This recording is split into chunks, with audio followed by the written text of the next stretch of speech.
So recently this new game came out. You've definitely heard about it. It's literally everywhere at this point. It's called Clair Obscur Expedition 33. This game basically shadow dropped. I didn't hear anything about it, and I guess that's on me, but I'm a huge fan of turn-based games and stuff, so I don't know how I didn't hear about it. Alright, I like Persona, Final Fantasy, all that shit, SMT, all that shit, I've been playing through the game. I'm not super far into it right now. I'm probably just before halfway, but the game is this game is goated, undeniably goated. If you've been on the fence about getting this game, stop watching this video right now and go get the game right now. I'm telling you. If you like turn-based games, this is one of the best games that the genre has to offer. It's worth all the hype surrounding it, and it exceeds the hype at points. This game feels like it was made out of so much passion and not for profit.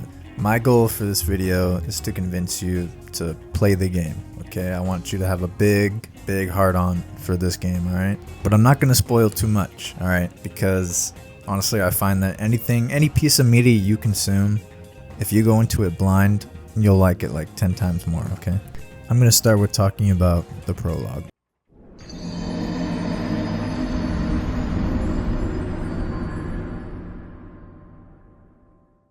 Introductions are super important, obviously. You can't be on a first date with a girl and then tell her you think League of Legends is still fun in the Big 25. She'll think you're super weird. Just tell her you play Clair Obscur, she'll instantly hop on your little meat, alright? Anyways, introductions, super important, we know that. So how is Clair Obscur's introduction?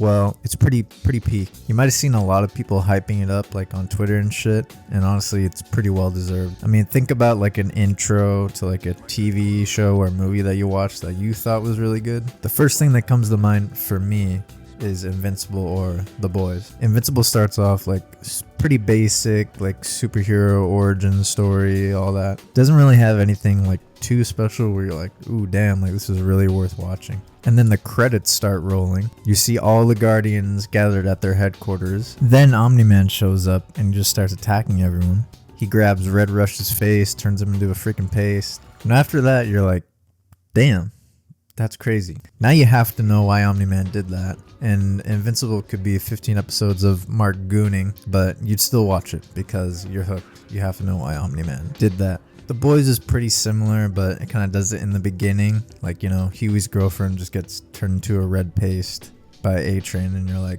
damn, the fuck's gonna happen in this show? Clair Obscur has an intro that's just as good as these ones. The prologue is about an hour, and I don't want to spoil everything, but just think Infinity War. You're introduced to two of the main cast here, Gustav and Mael, and they're just both great. Gustav, I mean, you can't really hate him, bro. He's a stand-up guy, right? I fuck with him, right? He's chill. Mael has Shadowheart's voice actor, so that's really all I need, to be honest. That's all I really have to say about the prologue. I mean, just play it. You'll be hooked. It's so good. It's really good. All right, let's talk about the combat now. Combat.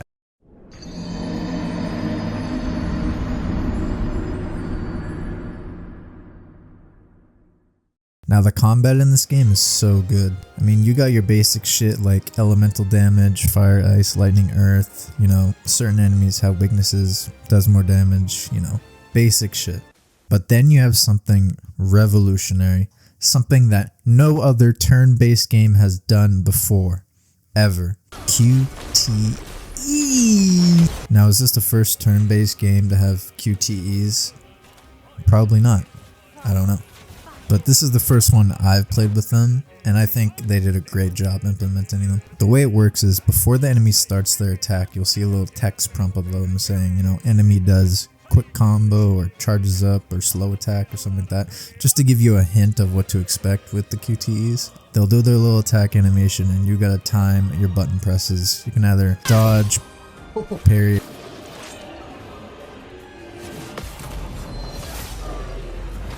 or jump. Dodging definitely has the most forgiving window. Parrying is a lot more tight, but it's really rewarding. If you parry all the enemy attacks on their turn, you basically just strike back and you can do a lot of damage. Parrying is pretty tough, so if your reaction times are cooked like mine, I would just try to dodge mostly everything.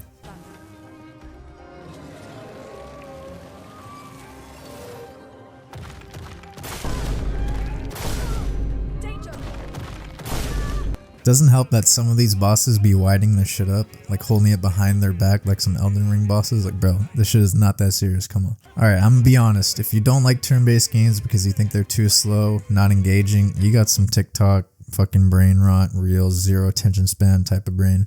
Alright, but that's just me. But if this was a very prominent issue for you, I'm here to tell you that this game, you'll love this game. This battle system is maximum engagement. It's going to be like a Minecraft parkour T-Banks video, okay? You'll love it. Africans to get my hair braided. Everybody know Africans braid hair like a okay? They can braid some goddamn hair. So long story short, I went to the Africans. Now, there are definitely some ways to get pretty overpowered and break the game, which I think is good, and I think every game should have at least, a few ways to absolutely break it. But overall, you've got your mix of like easy fights and then fights where you just get one shot if you mess up, which I think is really good. What? Alright, it's one of those. It's a balanced experience. Definitely some of the fights you'll probably get stuck for a while. This game is just so goated, dude. The way Gustav says for the ones who come after, bro, that's so tough. That's like his catchphrase. And the way Lune just be floating around with their feet out, like, alright, I'm gonna need you to insert those right into my mouth immediately. CL is also just bad. I mean, they crafted some 10 out of 10s for this game. Also, Eski, just listen to his voice, alright? There's a lot of you to carry. I'm strong, but I'm not that strong. I will need Flory. Who's Flory? Bro's just a big goofball, and I fuck with him. Alright, now, it's no secret that the video game industry is kind of getting cooked right now. We got huge ass games like Concord just dead on arrival, and that game costed like hundreds of millions, which led to like gaming cancellations to save money. And low-key, I'm really pissed about that because they were making this Last of Us like multiplayer game, and I think that would have been fire. Like if you played the original Last of Us 1 multiplayer, like it was so much fun. I spent so many hours on that game. We got Xbox and Nintendo raising their prices, and it just seems like gaming is going to turn into an expensive ass addiction. I mean hobby. Hell, here in the big Canada, the big north where I'm at, some games are like $93, bro. $93 full price games, some of them. Shit is crazy. Just overall in the gaming industry, it seems like there's a lot more greed. Like they just want to make money, design games to sell you stuff, to take money from you, rather than, passion.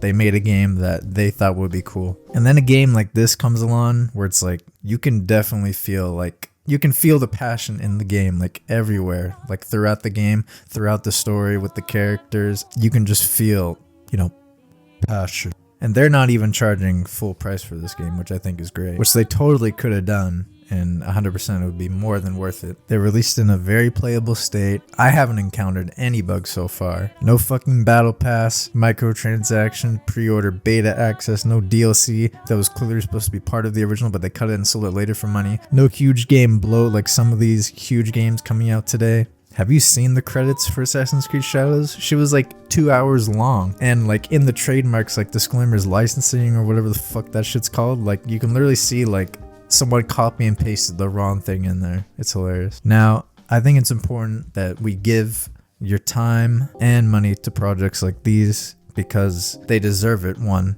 and because it shows the gaming industry that this is what we want, not the big yearly releases that are just money grabs. Please go and support this game, play it, you won't regret it. Thank you for watching. If you like this video, please subscribe. Also, like it right now. This is my first video, so I'm taking a stab at it. I'm not expecting this to be the greatest video ever, but I'm trying. I'm learning, okay? I'm learning. Just got done watching Premiere tutorials, okay? We're making this shit spin, alright? I wouldn't have done it without all those tutorials, alright?